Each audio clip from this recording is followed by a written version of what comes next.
and are not endorsed by this station. Opinions expressed are not necessarily those of radio station KMET, its management, employees, or affiliates. It's time to hit the pick. Touchdown! Sports betting, fantasy football, and the latest NFL news. Featuring Wow Desmond and Christian Giordani. Bet on us to make you a better bettor. What? It's time to hit the pick. Yeah. Real big boy NFL football on tonight. I love having Friday night games. I am so excited about that. Actually, the best time of the year is actually when you have Wednesday night action and you have, the American Conference that plays on Tuesdays. And I think action. Well, yeah, it's Tuesdays and Wednesdays, and you're right. I think the AAC also plays on Tuesdays. But it's a great time of year. Plays on Tuesdays. Yeah, no, it's awesome. I think starting in, I forget when it is, but they have first week of October through the last week of November. You have football on 7 nights a week. Yeah. I mean, who can ask for anything more after a summer of WNBA, baseball, CFL, and UFC? It's been brutal, let me tell you what. Yeah, just a little bit brutal. Speaking of brutal, Notre Dame, man, oh my God. I'm a Notre Dame fan, and that game just freaking killed me. And Notre Dame always steps on its crank early in the season. It's just like a ritual. It was Northern Illinois last year. We go and we win the big game opening the season, and then we drop a game to Northern Illinois at home, for God's sake. Yeah. I mean, you lost to Miami. At least it was someone respectable. I mean, the line was 2.5, so it's not. It was 2.5. But the other thing is, I had the under 51.5. Yeah. Under 50.5, and the field goal made it 51. Yeah, it's crazy how that happens. Let me tell you what about bad beats last night. We're sitting, and this is before the lightning delay, obviously, but we're sitting at 41 points at halftime, and I can't get an over 48. You got to be freaking kidding me. I think they scored 3 points in the second half. Yeah, the second half was a total snooze. The lightning delay did not help, but once the fourth quarter started, I was watching with a buddy, and Philly starts doing what they do. What does Philly do? 4-yard run, 5-yard run, tush push. 4-yard run, 5-yard run, tush push. 5-yard run, 4-yard run, tush push. Boom, 5-6 minutes gone off the clock. Now all of a sudden you're sitting at 7 minutes and 50 seconds left in the fourth quarter, and they're only at the 50. Then Dallas gets the ball back and they can't move it. CeeDee Lamb, what a choke job too, man. I mean, if he caught that 140-yard pass down the middle, which he should have, it was right in the breadbasket. I mean, they're in the red zone, and that's a completely different game. Dallas can win that game, and I mean, God forbid the Dallas Cowboys beat the Philadelphia Eagles in Philadelphia week 1. I mean, Stephen A. Smith would probably lose his mind. But yeah, CD did not have a great game. That was pretty disappointing. But I had the over, and it was just really disappointing it didn't get there when you're sitting. All you need is a touchdown for a push. I'm sorry, I was rooting against you because the guy I'm playing in fantasy football has Jalen Hurts and Saquon Barkley. Yeah. So the guy I'm playing in fantasy football this week, it's like the first half, he gets a bunch of points, and I'm like, oh, crap, he's going to blow me out this week. And then they got nothing in the second half. So I'm like, woo, okay, I still have a chance. Anyway. Jalen Hurts, though, I mean, I think he only did he even throw for 100 yards in that game last night? I'm not sure. His over-under was 225 for the game, and I think he was sitting at 70 yards at halftime, I think. And then all they did was run the ball in the second half. So, I mean, anybody that has Jalen Hurts on their fantasy team, you have to hope for like 3 tush-push rushing touchdowns to get any points. Because, I mean, I think even A.J. Brown only had 1 catch for 8 yards, and they just don't want to throw the ball. They just want to run the ball. So, Jalen Hurts, great quarterback. I think he's definitely like a top 7, top 8 quarterback in the league, but he's not a good fantasy quarterback unless he gets you those rushing touchdowns, which actually I think he did get one last night. He ended up with 24.28 points last night, which was only 1.5 points lower than he was expected to score, even though he only threw for 152 yards, but he had 2 rushing TDs. Yeah, there you go. That's what jumps the score up there. That's an automatic 14 points right there. And he probably ran for like 40 yards too, I'm guessing. Right. And now my fantasy quarterback, I targeted and got Joe Burrow in the 3rd round, which people think is way early to be getting a quarterback. But Josh Allen and Lamar Jackson came off the board like the first 2 picks in the 3rd round. Yeah. So I was picking 6th, and I could have taken a couple other quarterbacks. Burrow was number 5 on the list of QBs. But I think he's going to be the guy that's going to light it up this year because their teams are going to score 30 points on them. They're going to have to score 35 points every game. Definitely. Yeah, and he's got a lot of weapons offensively as well. You know, regarding fantasy football, yeah, I've played in leagues with different scoring. I played in all different types of leagues, but your standard PPR format, like ESPN, Yahoo, right? Yes, you probably want to wait till the 3rd round to take quarterbacks. You want to take your running backs and high-end wide receivers that are going to get a lot of touches. But I played in leagues, man, where quarterbacks I played a big play scoring league, right? Where if you get a touchdown from 0 to 25 yards, doesn't matter, a pass, a throw, a run. And it's extra points? Yes. If you go from 25 to 50, it's like 20 points. 50 to 75, it's like 30 points. And then 75 or more, it's like 50. So, I mean, you want the quarterback on those leagues. You know what I mean? Like the quarterbacks would be gone in the not in the 1st round. The good quarterbacks are gone. Well, yeah, you know, we got a game kicking off here, and I don't know if you have a premium play on it. I do. I have a premium play on this game tonight, but it's so close to kicking off that it doesn't matter. I took my premium play on this game tonight with the Kansas City Chiefs and the Chargers. I took the Chiefs on the money line minus 150. I didn't want to mess with any points in this game. I hate international games. Weird stuff always happens. But my thinking in this is I just don't think the Chargers are going to beat the Chiefs. I'm sorry. The Chiefs have won something like 9 straight opening games. The Chargers had a massive injury when they lost their left tackle. Harbaugh wants to run the ball and play defense. Yeah. They've got Ladd McConkey, but other than that, I know they brought the other receiver back, but he's sort of way on the back end of his career. Oh, speaking of people on the back end of their career, Amari Cooper decided he'd rather retire than play for the Raiders. Yeah, it's funny. And you're there in Vegas, so. Yeah. Yeah, well, speaking of people at the tail end of their career, you get Travis Kelce, right? He's an aging Travis Kelce. The Chiefs are another year older. Remember, no Rashee Rice. He has a DUI. He's gone for, I think, six games. 6 games. Oh, and by the way, I picked him up on my fantasy football team. Not a bad. I love taking injured or suspended stars in late rounds. Yeah. So I've got Diva. I've got Addison, who's suspended.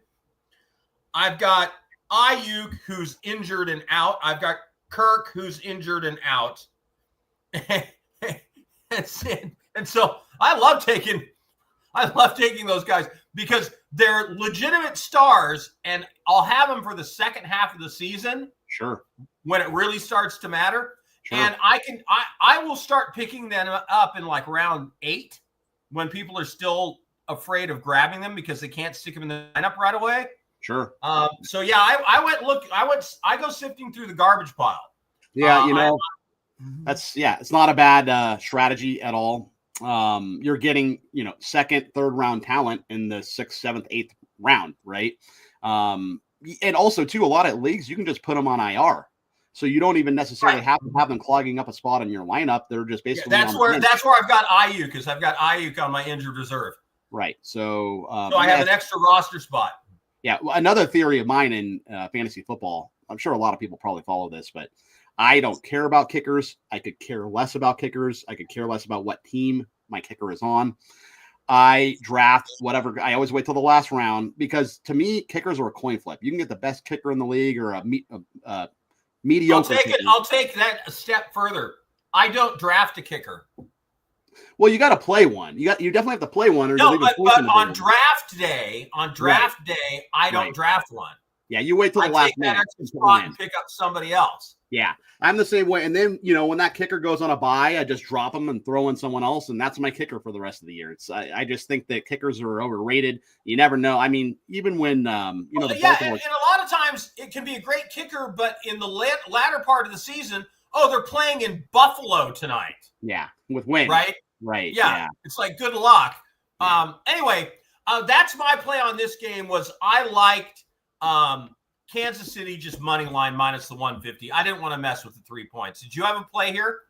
Yeah, I gave out a free play. It was on the under. If you remember last year, they played in, I think it was Rio de Janeiro. This game is in Sao Paulo, Brazil. Right. But they played in Rio last year, and the field was terrible. It was a soccer field. Obviously, this is a soccer field in Sao Paulo tonight, too. But the NFL, they send these games over to soccer fields. They're not meant to have NFL football. It's different types of cutting action. Guys need to do sharp cuts, the wide receivers and stuff. I mean, soccer players, they're just kind of running back and forth. You know what I mean?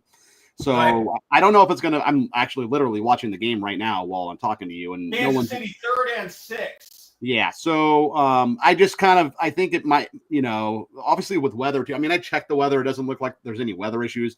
But it's an unfamiliar environment too. I mean, these guys got to fly really far to get to this game. And by the way, when they're telling the NFL players not to leave their hotel and definitely don't wear any ostentatious jewelry, right? Do you really want to be playing there? I mean, I just think that's what? I mean, if you got to tell your players that, why are you putting a game there? Yeah, the Olympics. I remember when the Olympics were there and they were telling all the athletes, do not leave your room. Right. Pretty funny. Wow, a good time at the Olympics. All right. Let's talk some college football, shall we? Sure. All right. So tomorrow, by the way, you'll catch me. As long as my technology doesn't fail me, I'm actually having to reboot my whole system later tonight because I can't get my microphone working. The one that I use for vMix call, which is how I get on tomorrow. I'm supposed to be on in-game live tomorrow morning at 10:14 a.m. Pacific. And I'll be giving out a lot of these same picks. Fresno State, Oregon State. Oregon State is just god-awful. Both these programs are down right now. I did the season preview for the Pac-2 at hitthepick.com. That's thanks, Dave. No nickname assigned me that. And I got UConn and Notre Dame, too. Thank you so much. Oregon State, the Beavers lost to Cal at home 34-13 last Saturday. Cal sucks, too. Fresno State got blasted 31-7, but at least they were on the road at Kansas. And the week before that, they scored 42 points against Georgia Southern. Okay, it's Georgia Southern. But at least they showed some life on offense. I just don't see either team scoring many points in this game, Wes. Yeah, I follow you there. It's hard to keep up with all these different conferences, teams changing conferences. Like, for example, Texas State, the Texas State Bobcats. I'm not even sure where in Texas they play. They're actually a pretty good football team, but they are going to be in the Pac next year. Right. Who would have thought Texas State will be in the Pac? I think there's a lot of teams going to the Pac. Who are they? I couldn't even tell you. Kansas City just missed a tackle on the sidelines, like an awful, and allowed this guy to go for another 20 yards. And the Chargers are on the other side of the field now. So there you go. Yeah. I could almost guarantee that the Chiefs will lose this game tonight, because earlier today I placed a futures bet on Kansas City over at 11.5 wins on the season. I took them on the money line to win this game. And the only other thing I could have done to really doom Kansas City tonight was if I had picked Patrick Mahomes as my quarterback in fantasy football, in which case he would have a season-ending injury in the first quarter. Yeah. So, just if you want to, I've really sort of screwed Kansas City and Scott Steamroller tonight. So sorry about that. One thing I will say about Mahomes, and even Tom Brady for that matter, for the most of his career, they have stayed away from the injury bug, man. I mean, Patrick Mahomes, he gets hurt in games sometimes, but he seems to always come back. And I don't remember any stretch where he's missed like 2 or 3 or 4 games. It's just never happened. Brady, I remember back in like 06 or 07, I think he was out for the whole year. That's when Matt Castle came in and played well. I think they still won 11 games. but somehow they just, they don't really run. Maybe that's why they don't get hurt, because they don't take off running like Lamar Jackson all the time. They're pocket passers. Mahomes can scramble a little bit, but they never get hurt. Kudos to them, right? I love me some Service Academy football, Wes. I love watching the Service Academy football play. Last week, Navy looked very good against VMI. Of course, it's VMI. And UAB is who they're playing this week. So Navy beat VMI 52-7. UAB beat Alabama State 52-42. But here's the thing. They gave up 514 yards to Alabama State and 42 points. And they allowed the Alabama State Hornets to convert 13 of 15 third downs and 202 yards on the ground. What does Navy do really well, Wes? They run the ball. Run the ball and convert third downs, right? Yeah. So, look, it's a big number, but I think Navy's going to cover in this game. I just think UAB is just going to get crushed. I wonder, is Trent Dilfer still the UAB head coach? Yes. Okay. Yeah, I remember he had some tirade on the field last year, and they had to kind of reel him in a little bit. But yeah, I think Deshaun Jackson and Michael Vick are head coaches now at some FCS schools, if I remember correctly. Yes. So Chargers 3rd and 8 in the red zone. Let's see if we can catch this play and see what happens here.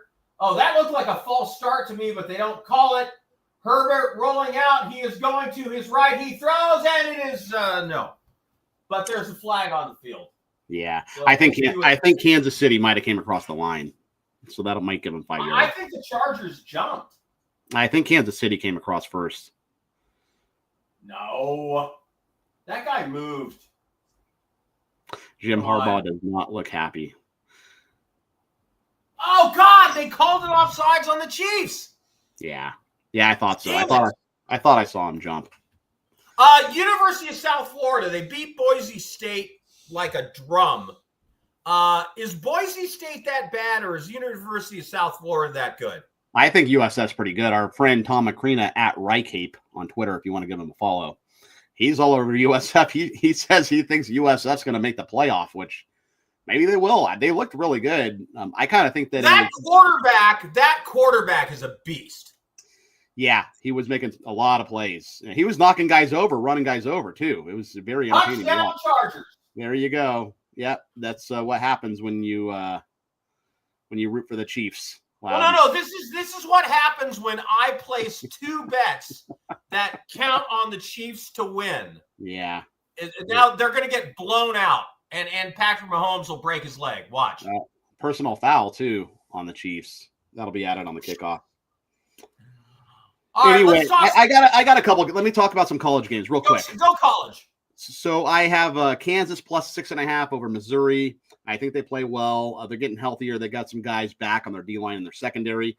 Missouri plays well at home, but they're only 8-12 against the spread as a home favorite during that span, and that's what they are here. They're a home favorite. Kansas wants to rush the ball. They have two really good running backs. Jalen Daniels, really good quarterback. I just like I have a bunch of notes here, but for time's sake, I'm just going to tell you to take Kansas plus 6.5. Also, like Ole Miss minus 10 over Kentucky. Remember, last year, Ole Miss lost to Kentucky at home last year. They were a 17.5-point favorite, so they have a lot of revenge here. They're at home. And that was like the one game I made a ton of money on Ole Miss overs and big spreads winning last year. Yeah, Lane Kiffin and obviously Jackson Dart last year. But now you got Austin Simmons. He's taken over. He's got a lot of talent too. So I like Ole Miss laying the 10. That's probably a pretty good bet. All right. You want to go let's talk some NFL. Let's talk some NFL. We got about 8 minutes left. I haven't made any official NFL plays yet. And by the way, I've got like 10 plays over at hitthepick.com for tomorrow in college football, 10 premium plays. I feel really good about all of them. So go check those out. Okay, so money line leans for me. I haven't made any firm decisions yet in the NFL. Steelers are you can find the Steelers at minus 150 on the money line at the Jets. What do you think? Under. I love the under. It's the lowest total on the board. 38.5. And I still think it goes under. I think it's an ugly, sloppy game. Also, remember, too, you have Aaron Rodgers, who was on the Jets playing for the Steelers. You have Justin Fields, who was on the Steelers playing for the Jets. So interesting wrinkle there. But I just think it's a defensive game. Give me under 38.5 here. I'm leaning moneyline Jets and the under. Haven't made a decision yet. Ravens-Bills, big Sunday night game. I got to tell you, Wes, the Ravens were the most impressive team to me in the preseason. And here's the thing that is exciting if you're a Ravens fan. They could keep Derrick Henry fresh because they've got 2 other running backs now that are healthy and really good. Could you imagine Derrick Henry being fresh in the fourth quarter? What a nightmare that would be for defenses. Yeah. Yeah, man, I like the over in this game. I just think it's going to be a lot of points. 50.5. It's obviously set high for a reason, but I just think it's a shootout. I mean, look at last night, the Eagles and Cowboys. Obviously, that game went under, but that's just because the second half was weird with the lightning storm. I think this one's just going to be back and forth, a barn burner from beginning to end. Real quick tidbit about Baltimore and Derrick Henry. Yeah. So I'm a big fan of the Dan Patrick Show, which this is the calendar right here. He's a regular guest on the Dan Patrick Show, and Dan Patrick, he's good friends with Adam Sandler, and Adam Sandler is a big, Derrick Henry fan. And he said, "Hey, Derrick Henry, you rush for 2,000 yards. I'm going to put you in my next movie." So Derrick Henry has some incentive to reach 2,000 yards. I'm just going to throw that out there. That's awesome. So the worst team in the NFL, I think, is going to be the New Orleans Saints, Wes. Yes. Any argument? I agree with you, but that is exactly why they're going to upset Arizona week 1 and probably knock everybody out of the survivor pools, just like the Patriots did to the Bengals last year, just like the Browns did to the Bengals the week before. Week 1, weird SHIT happens. And I'm not saying they're going to win. I'm just saying it wouldn't shock me at all. Why is the line only 6? Why is it not 10? You know what I mean? Well, no, because people don't believe. Okay, just let me hear that. So Spencer Rattler has been named the starting quarterback. Okay. Right.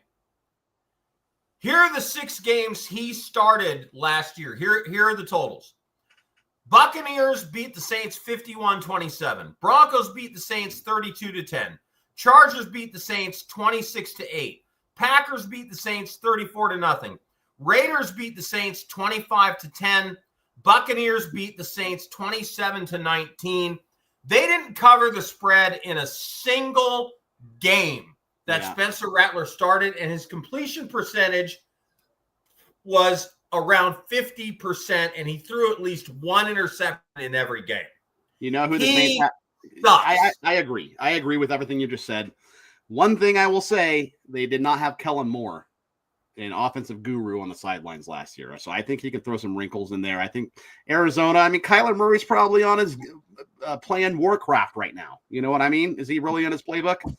Who knows what's going to happen there? But I just kind of think the Saints, and also what's the other big game that everyone's on for Survivor? The Broncos, right? The Broncos over the Titans.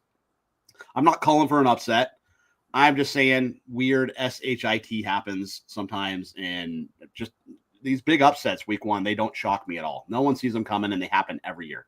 Buccaneers -1 at the Falcons, 49ers -1 at the Seahawks. Any disagreement with either of those? I have premiums on both of them. I will say the Niners and Seahawks, though I like the under. I have a premium on the side. And then was it the Commanders? What was the other game? No, I said Buccaneers -1, 49ers -1. Yeah. Even though Christian McCaffrey may not play, I still think the 49ers are better than the Seahawks. Yeah, the Tampa-Atlanta game. It looks, I follow a bunch of different consensus, and it looks like the public's not betting on Atlanta. They're all betting on Tampa. So maybe Atlanta does well. 47.5, that's a lot of points too. These week 1 totals, I think week 1s tend to go under a lot more. It's like you say, Loud. Defense is easier than offense. Offense is complicated. Defense is easy. What is it? C-man with ball? C-man with ball, hit man with ball, knock man with ball down. There you go. I love your ball from man with ball. Yes, and run other way. Exactly. But I don't know. So I just think that a lot of these games tend to go under week 1. It takes time for the offenses to gel, especially. Okay, so then I've got 3 unders for you. Okay. Dolphins, Colts under 46.5. Raiders, Patriots under 44. and Titans Broncos under 43. Love all three of them. Absolutely. Love all three of them. In fact, the only game I really like the over is the Ravens Buffalo that I told you about earlier. I mean, heck, even the Cowboys Eagles stayed under yesterday. Who knows how that happened? Yeah. What's going to happen? What's going to happen if the Bengals lose to the Browns this week? Is Zach Taylor going to get fired? I would fire him after that game if they lose that game. I would fire him. Yeah, I sure hope they don't because, like I said, Joe Burrow is my fantasy quarterback, so I need a bunch of points out of him. Yeah, I don't know. I mean, who do you think is the first coach fired? I think it's the Dolphins. Yeah. Oh, yeah. McDonald. Or, whatever his name is. He Mike. Looks like he should be working at a Starbucks. Yeah, it's McDaniels. McDaniels. I always get Josh McDaniels, Mike McDonald, and the all three of them. It's like a Bermuda Triangle. I get them all confused. But yeah, the Dolphins coach. I could see him maybe getting either him, Zach Taylor, or who else could be on the hot seat here? By the way, just a quick note that I want to remind everybody. The Lions defense, by the last 5 weeks of last season, had lost 7 of their starters. And they're getting all 7 of them back, including Aiden Hutchinson.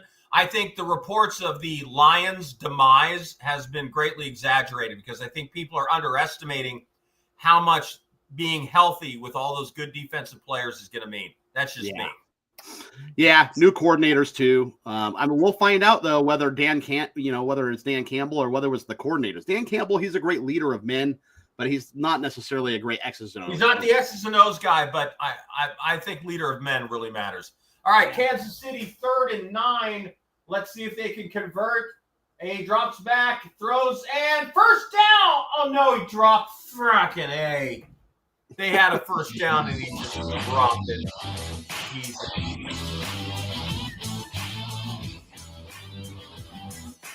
Looks like we lost Lou, man. I'll take it out.